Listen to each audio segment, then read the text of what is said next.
stop, don't move that money yet. You just got a bonus, or a tax refund, or a raise. Maybe a side gig finally paid out.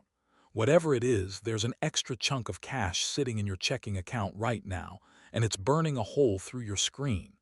And here's the part that should break your brain.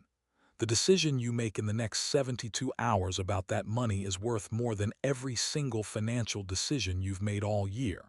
Not most, all, because where you put extra dollars is the entire game. The rest is just noise, the budgeting apps, the latte debate, the 33 videos you've watched on side hustles. None of that matters if you can't answer one question. When extra money shows up, where does it go first? I'm Mr. Bandage. I patch up financial wounds for a living, and right now your wallet is bleeding opportunity in real time. Here's the truth nobody tells you when extra money lands. Most people do one of three things. They spend it on something they were already planning to buy, just a little earlier. They park it in checking and let it slowly evaporate over 6 months of $10 takeout meals. Or they panic throw it at whatever financial guru screamed loudest on their feed last week. All three are wrong, and the wrongness compounds for the rest of your life. If you've ever stared at a chunk of cash and thought, I should do something smart with this, but I have no idea what, congratulations, you're in the right place. Hit subscribe. We're going to fix that today. Quick note, this is education, not financial advice. Do your own homework before any big money moves. Today we're walking through the exact order of operations for every extra dollar that lands in your account. 9 steps, backed by the actual math, with the dollar amounts that matter for 2026. By the end, you'll know precisely where your bonus goes, why, and what to do with whatever's left over. Let's set the scene first. According to the latest IRS data, the average tax refund this year is $3,571. That's up almost 11% from last year. Roughly 57 million Americans have already gotten a refund check this filing season. Most of them will waste it, not because they're dumb, because nobody ever taught them the order. So here it is, the whole map, 9 steps, pen out. Step 1. Build a starter emergency fund of $1,000, not 3 months.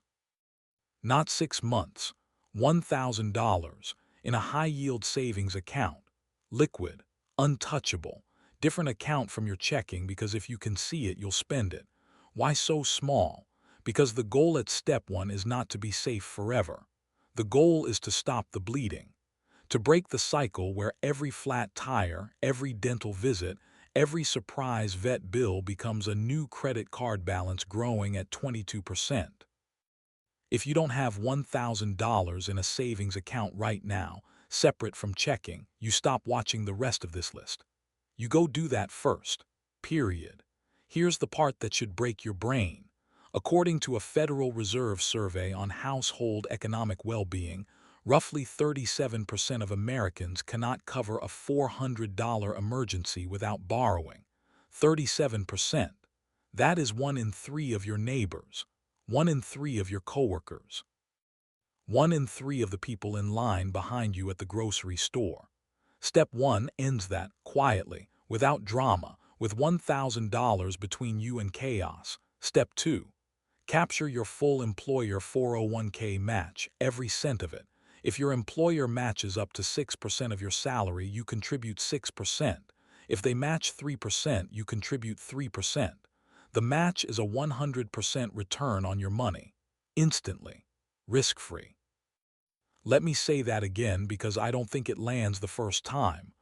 A 100% return, instantly, risk-free. There is no other investment on planet Earth that does that. Not stocks, not bonds, not real estate, not crypto, not your cousin's pyramid scheme involving leggings, which is adorable if you think that's how wealth works. So let's personify this. Meet Marcus, 31 years old, earns $70,000 a year working in logistics in Columbus, Ohio. His employer offers a 4% 401k match. Marcus is not contributing because, quote, money is tight right now. By skipping the match, Marcus is leaving $2,800 on the table every single year.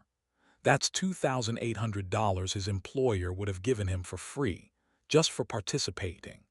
Over 30 years, assuming a 7% average return, that lost match alone would have grown to roughly $264,000. Marcus didn't lose $2,800. He lost $250,000, and he doesn't even know it. This is where it gets twisted. Step 2 costs you nothing if you're already employed. It is literally just paperwork. You log into your benefits portal. You set the contribution percentage. You move on with your life. The money comes out of your paycheck before you ever see it. You might be thinking, but Mr. Bandage, what if I really can't afford to give up 6% of my paycheck right now? Here's why that's not the full picture. Pre-tax contributions reduce your take-home less than the dollar amount because they lower your taxable income. A 6% contribution from someone in the 22% tax bracket only reduces take-home by about 4.7%. You're not losing 6%. You're losing about a third less than that, and you're getting a 100% match on top. If you're not at least capturing the full match, every other step in this video is academic. You're losing money faster than you can save it. Step 3. And this is where almost everyone fails. Annihilate your high-interest debt. I'm talking credit cards, payday loans, personal loans above 10%, buy now pay later balances you've lost track of, anything where the interest rate makes you wince when you say it out loud. The current average credit card APR in America is 22.30%. Total credit card debt in this country just hit $1.28 trillion. According to the Federal Reserve Bank of New York, that's the highest balance ever recorded. Here's what that APR means in real terms. If you carry a $5,000 credit card balance at 22% and you only make minimum payments, you'll pay over $6,000 in interest before that thing is paid off. You'll pay more in interest than the thing you originally bought. Don't skip this part. There is no investment strategy on earth that beats a guaranteed 22% return. None. Every dollar you put toward a credit card balance is a guaranteed 22% annual return on your money. Tax-free, zero risk, instant. You will never beat that in the stock market. Not over 1 year, not over 10, not ever. This is why Step 3 is where everyone fails. Because Step 3 feels boring. It doesn't compound visibly. There's no graph going up and to the right.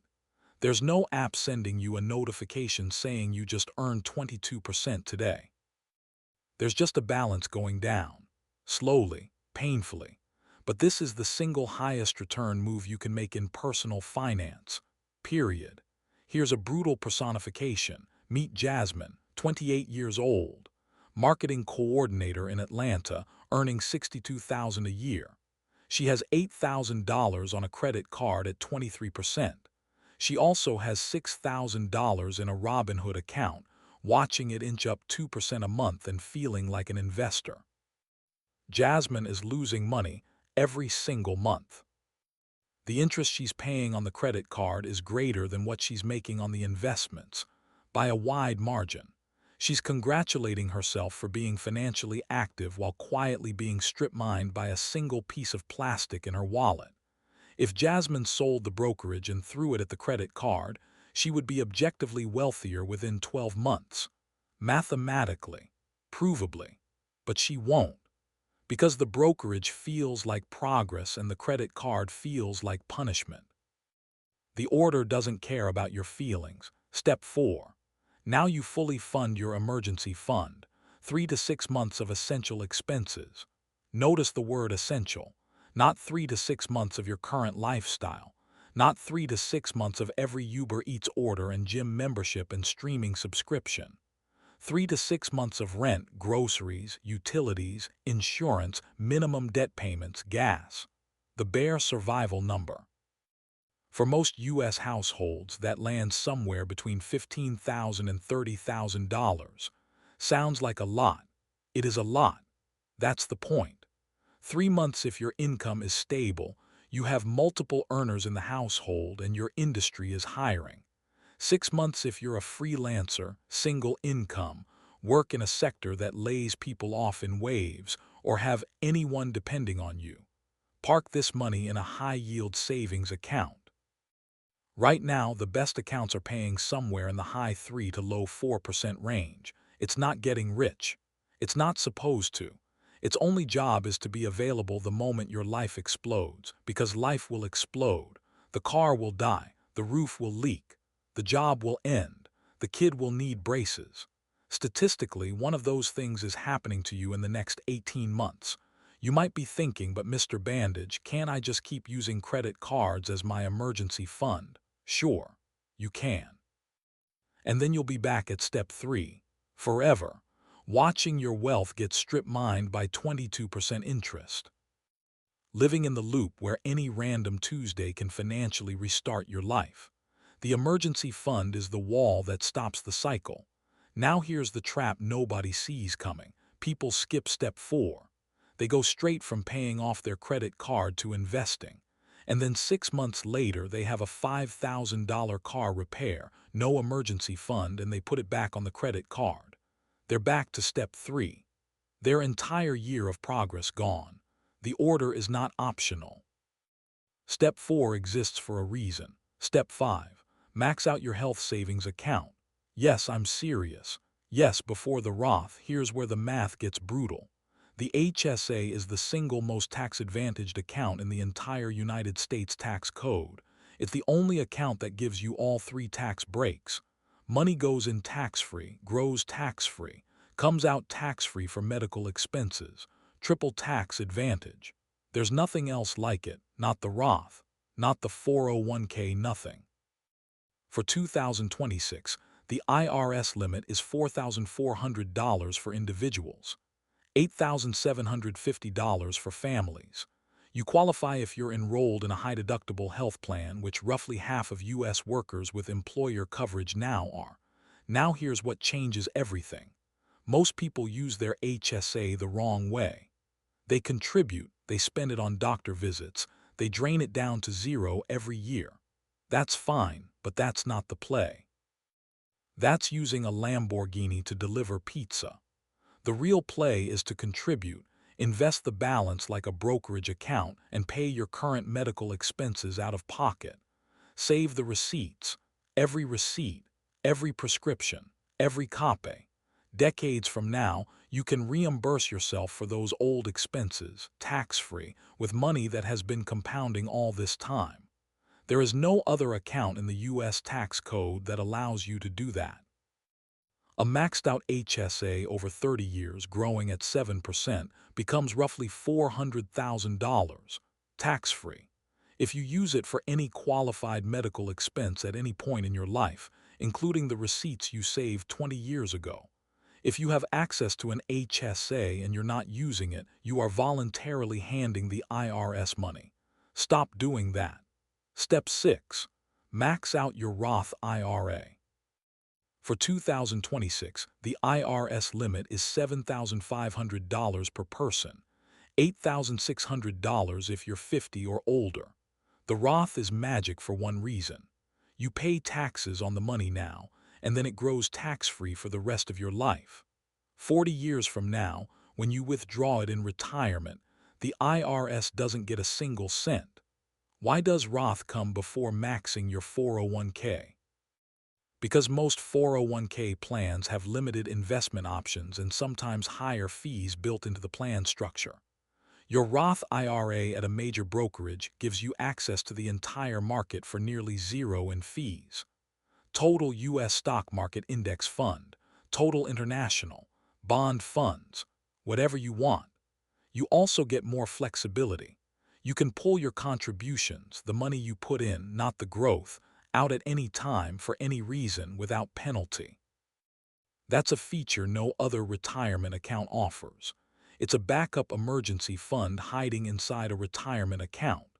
There's an income limit on Roth contributions. For 2026, the phase-out begins around $150,000 for single filers and $236,000 for married filing jointly. If you're above that, look up the backdoor Roth strategy. That's a video for another day. Step 7. Go back and max your 401k for 2026. The IRS limit is $24,500. If you're 50 or older, you can stuff in another $8,000 on top of that, for $32,500 total. If you're 60 to 63, the catch-up gets even larger thanks to Secure 2.0, 11,250 extra. You already captured the match in Step 2. Now you're filling the rest of the bucket. Every dollar you put in pre-tax reduces your taxable income for the year. Every dollar grows tax-deferred until you pull it in retirement. If your employer offers a Roth 401k option, that's also worth considering, especially if you're early in your career and your tax rate is likely to be higher in the future. Same contribution limit, different tax treatment. This is the heavy lifting phase. You've got an emergency fund, no high-interest debt, you're getting the match, you've maxed your HSA and your Roth. Now you're in the territory of building real wealth. And here's the brain breaker for most people. If you actually max all of these, full match, max HSA, max Roth, max 401k, you are funneling somewhere north of $40,000 a year into tax-advantaged accounts. Almost nobody does this. The people who do retire wealthy, always. It is mathematically very hard not to. Step 8. Pay off all moderate interest debt. Student loans above 5%. Auto loans you regret. The mortgage if you're feeling aggressive about it. This is judgment call territory. The math says if your loan rate is below your expected investment return, you should invest. The math also assumes you sleep well at night with debt hanging over you. Some people don't. That's fine. According to recent Edmunds data, the average new car loan in this country is now over $43,000. The average monthly payment is $773. About 23% of new car buyers in the first quarter of 2026 are now signing 7-year loans just to make the math work. If that's you, paying off that auto loan early might be the most psychologically freeing thing you ever do. The math says invest if your rate is below 7%. Your sanity might say differently. Both are valid. The mortgage is its own conversation. If you're locked into a rate under 5%, the math overwhelmingly says invest the extra dollars. If you're sitting on a recent mortgage at 6.5%, paying it down faster starts to look more attractive. Step 9. Now you invest beyond your tax-advantaged accounts. Open a regular brokerage account. Buy broad market index funds. Total U.S. stock market. Total international. A bond fund if you're closer to retirement. This is the freedom money. The money that, if you're disciplined, lets you stop trading hours for dollars at some point in your life. You might be thinking, what about real estate? What about angel investing? What about the side business I want to start? Here's the trap nobody sees coming. Those are not steps in the order of operations. Those are choices you make once you've completed the order. Adding complexity before the foundation is built is how people end up house-poor with no retirement savings, owning an Airbnb in Tampa they can't sell. Build the foundation first, then optimize, not the other way around. Now let's go back to that bonus, that tax refund. Whatever extra cash is sitting there, you apply the order, in sequence, top to bottom. You don't skip steps. You don't optimize for the sexy ones first. Got $3,571 from your refund.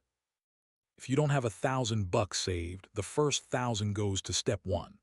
The next 2,571 goes to step 3 if you have credit card debt. If you don't, it goes to step 4 to top off your emergency fund. If that's full, it goes to step 5, your HSA.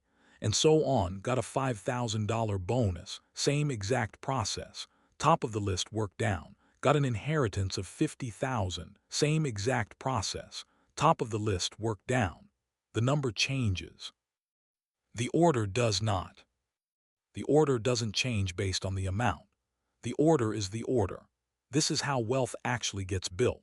Not in dramatic moves, not in stock picks, not in finding the next Tesla, in sequenced, boring, repeatable decisions. Every paycheck, every bonus, every extra dollar. And here's the final brain breaker. The people who get this right by age 30 are millionaires by 50 without ever earning a six-figure salary. The people who get this wrong earn $250,000 a year and retire broke. The income matters far less than the order.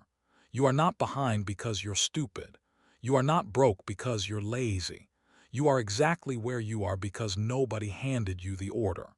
In high school, they taught you the quadratic formula. They did not teach you that an HSA exists. They did not teach you that an employer match is free money. They did not teach you the order in which a dollar should be deployed. They did not teach you that a credit card at 22% is the most aggressive negative compounding force on the planet. This is not your fault, but starting today, it is your responsibility, because now you know. And the people who win in personal finance are not the ones who earn the most. They are not the ones who pick the right stock. They are the ones who deploy what they earn in the right order every single time for 30 years straight. You can start that today, with the next dollar. Tomorrow we're going deep on step 3, the high-interest debt step where everyone collapses. We're going to talk snowball versus avalanche, the math nobody shows you, and why Dave Ramsey is partially wrong. If this helped, drop a like, it actually matters. Hit subscribe, Mr. Bandage drops a new video every day. Money hurts. I help. See you tomorrow.